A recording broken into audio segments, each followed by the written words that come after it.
On the morning of December 26, 2004, millions of people along the coasts of Indonesia, Thailand, Sri Lanka, India, and East Africa began their day like any other. Fishermen prepared their nets. Tourists ate breakfast near calm, glittering beaches. Children played in the warm sand, unaware that the ocean behind them had already begun to change. Far below the surface of the Indian Ocean, 10 kilometers under the earth, two massive tectonic plates locked against each other along the Sunda Trench suddenly gave way. In a rupture more than 1,200 kilometers long, the seafloor lurched upward in a single violent heave. At 7:58 a.m., a magnitude 9.1 to 9.3 megathrust earthquake tore through the planet. The shock traveled across continents. Buildings swayed in Malaysia. Ceiling lamps shook in Bangladesh. But beneath the waves, something far more powerful was forming. The ocean itself began to rise. A wall of displaced water started racing outward in every direction at the speed of a jet airplane, over 700 kilometers per hour.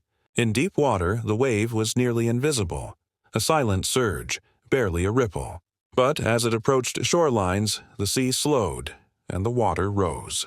Along the coasts of northern Sumatra, people noticed strange signs: the tide pulling far, unnaturally far, exposing the seabed, fish flapping on the sand, boats resting on dry ground.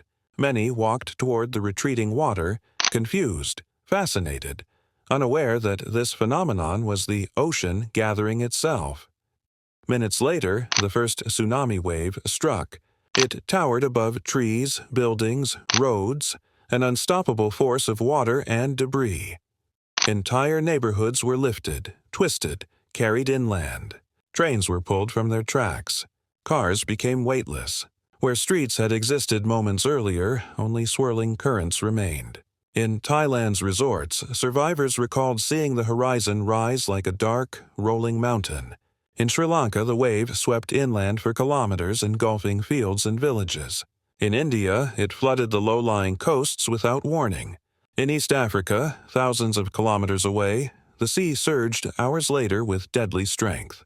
There was no single wave, but a series of them, each sometimes stronger than the last, arriving minutes to hours apart.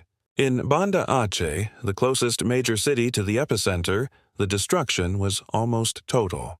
Homes, hospitals, markets, entire city blocks dissolved into the sea in moments. Across the region, chaos gave way to silence. But in that silence, stories of extraordinary courage emerged. Fishermen used their boats to rescue strangers trapped